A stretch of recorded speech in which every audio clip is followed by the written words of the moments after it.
पूर्व महिला व बाल विकास मंत्री और अजमेर दक्षिण की विधायक श्रीमती अनीता पटेल ने स्थानीय निकायों में आर्थिक संकट पैदा होने का मुद्दा राजस्थान विधानसभा में उठाया।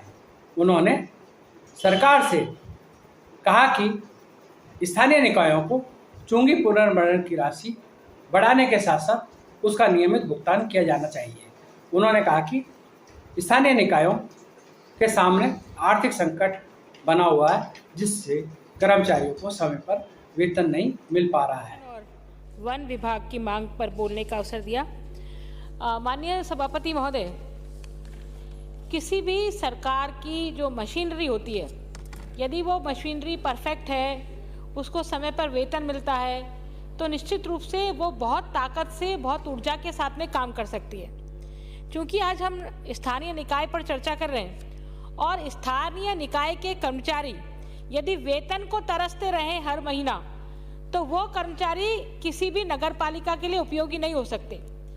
मैं आपको ध्यान दिलाना चाहूँगी, आज से लगभग 20-22 साल पहले जब नगर पालिकाओं में चुंगी लगा करती थी, चुंगी का प्रोविजन हुआ करता था, तो चुंगी से जो आय होती थी वो नगर पालिका के विकास के कार्यों पर भी खर्च होती थी और साथ में ये कर्मचारियों को पेंशन और वेतन भत्ते देने का भी काम करते थे।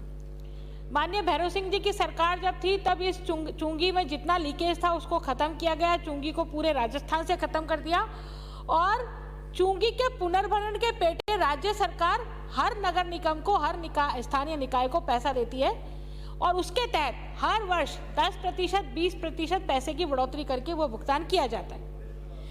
लेकिन माननीय सभापति महोदय, उस समय के तत्कालीन समय में कितने कर्मचारी होते थे, उनको कितना वेतन मिलता था?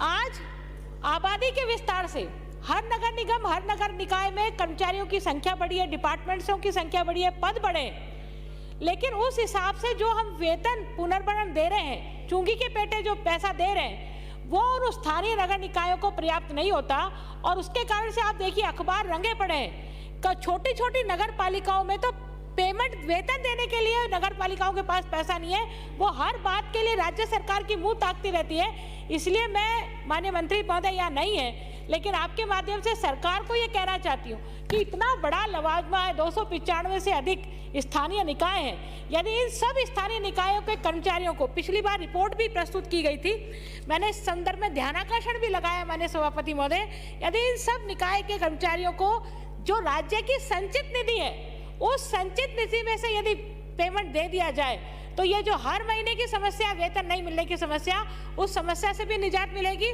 साथ ही निवेदन करना चाहूंगी कि इस साल माननीय मुख्यमंत्री महोदय ने 30,000 सफाई कर्मचारियों की भर्ती की बात करी। आप 30,000 सफाई कर्मचारियों की भर्ती तो करेंगे, अच्छी बात है, लेकिन उनको वेतन देने के लिए जो चुंगी पुनर्भरण आप पैसा देते हैं, क्या उस प्रोपोर्शनेट में उनको वो पैसा बढ़ाएंगे? क्या वो पैसा नहीं बढ़ाएंगे? ऐसी स्थिति में उन कर्मचारियों को वेतन कौन देगा